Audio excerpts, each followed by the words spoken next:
굿모닝, 좋은 아침입니다. 오늘은 4월 26일 토요일입니다. 한 주간을 마무리하는 오늘 또 말씀 앞에 나오신 여러분들을 주님의 이름으로 축복하고 또 환영합니다. 오늘도 말씀을 통해 허락하시고 공급하시는 하나님의 크고 놀라운 은혜와 평강이 여러분들의 삶 가운데 충만하기를 기도하겠습니다. 오늘도 힘써 또 기대하고 사모하는 또 간절한 마음으로 말씀을 묵상할 때 우리가 주님을 더 깊이 또 분명하게 알아갈 수 있는 그러한 은혜의 시간이 될 수 있기를 소원합니다. 자, 오늘 우리에게 주시는 하나님의 말씀은 민수기 15장 22절부터 31절까지의 말씀입니다. 민수기 15장 22절부터 31절까지의 말씀. 여러분, 사람은 누구나 실수를 하게 마련입니다. 실수라고 한다면 우리가 조심하지 않아서 잘못하는 것, 또는 우리가 의도하지도 또 예상하지도 또 원하지도 않았지만 우리가 어떻게 할 수 없는 그런 상황 속에서 잘못하는 것을 실수다라고 하죠.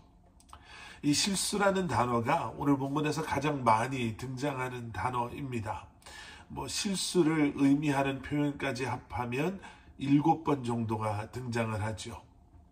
22절에서도 그리고 24절, 25절, 26절, 27절, 28절, 29절 계속해서 실수로 죄를 범하였을 때, 아니면 실수로 하나님의 말씀을 지키지 못했다면 이라는 표현이 등장합니다. 그런데 죄에 대해서 정말 철저하신 하나님께서요, 이러한 실수에 대해서 말씀하시면서 실수 아니면 모르고 하나님의 말씀을 지키지 못했을 경우에 어떻게 하면 그 죄의 문제로부터 우리가 해결함을 받을 수 있는가를 설명해 주고 계십니다.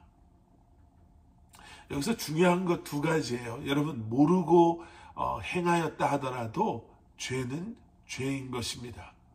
모르고 했으니 그냥 넘어가도 되겠구나가 아니다라는 거죠. 모르는 것, 실수였다 하더라도 그것은 죄이기 때문에 그 죄의 문제를 우리가 반드시 해결해야만 합니다.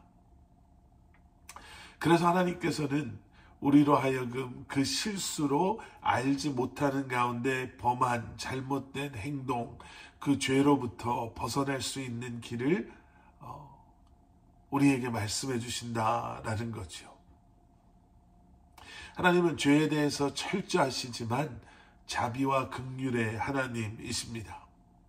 본문 말씀을 보시면 회중이 실수로 죄를 범했을 경우, 또 개인이 실수로 죄를 행하였는 경우, 또 제사장이 실수로 죄를 지은 경우, 또 이방 사람이 알지 못한 가운데 죄를 지은 경우에 어떻게 하면 우리가 그 죄로부터 용서를 받을 수 있는가에 대해서 말씀해 주고 계십니다.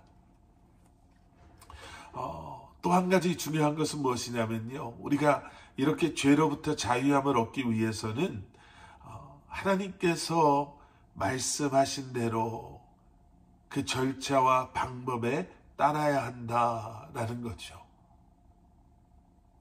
분명히 하나님께서는 앞에 말씀드린 것처럼 이런 경우 저런 경우, 이때에는 어떻게 하나님께 나아가야 하는지를, 또 어떻게 우리의 죄를 회개하고 우리의 잘못을, 죄를 고백하고 용서를 구해야 하는지에 대해서 자세히 말씀해 주고 계십니다.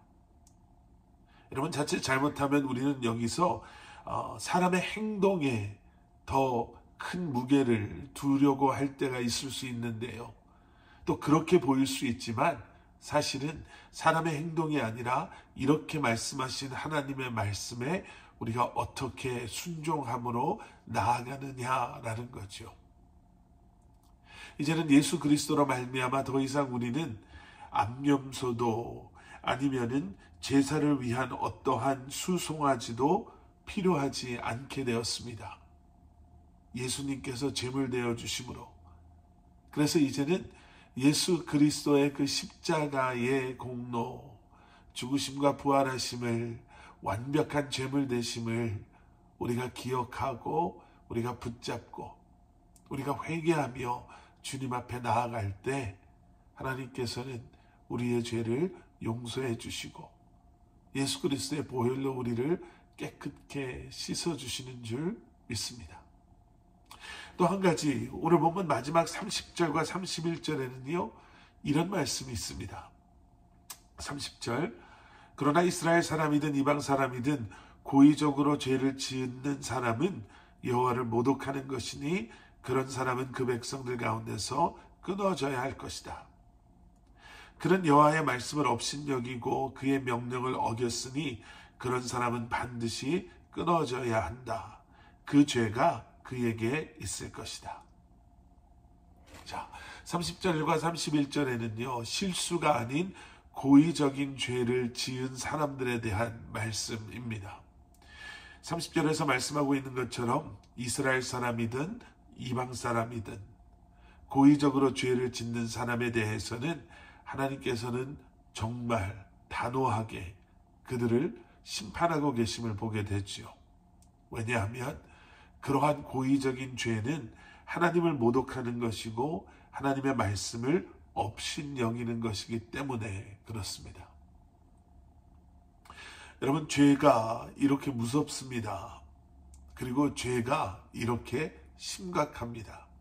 그저 나쁜 짓 하나 아니면 상대방을 욕하는, 비방하는 말 한마디 아니면 거짓말 한마디 정도의 수준이 아니라 하나님을 모욕하고 하나님의 말씀을 업신여기는 것, 그것이 우리가 죄를 선택하고 죄에 대한 행동을 하는 바로 그 모습을 하나님께서는 그렇게 말씀하시는 겁니다.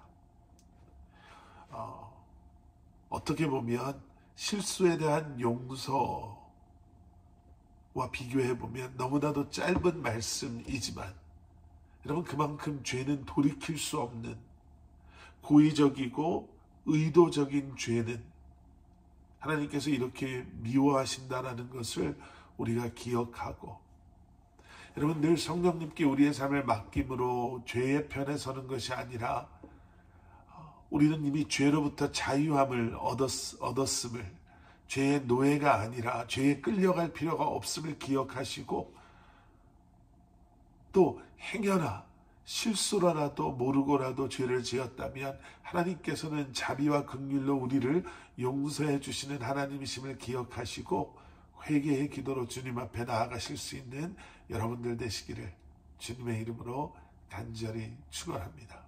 함께 기도하시겠습니다. 사랑의 아버지 하나님, 우리의 죄를 위해 이 땅에 오셔서 십자가에 죽으시고 부활하신 예수님을 기억하게 하여 주시옵소서.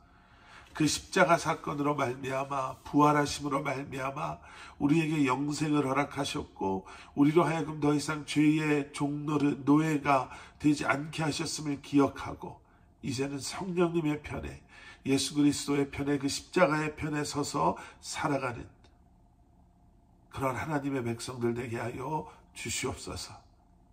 우리에게 지혜를 주시고 믿음을 더하여 주시며 영적인 분별력을 주셔서 오늘도 무엇이 옳고 그르고 무엇이 주님께서 원하시는지를 알게 하여 주시옵소서. 예수 그리스도 이름 받들어 간절히 기도드렸사옵나이다. 아멘.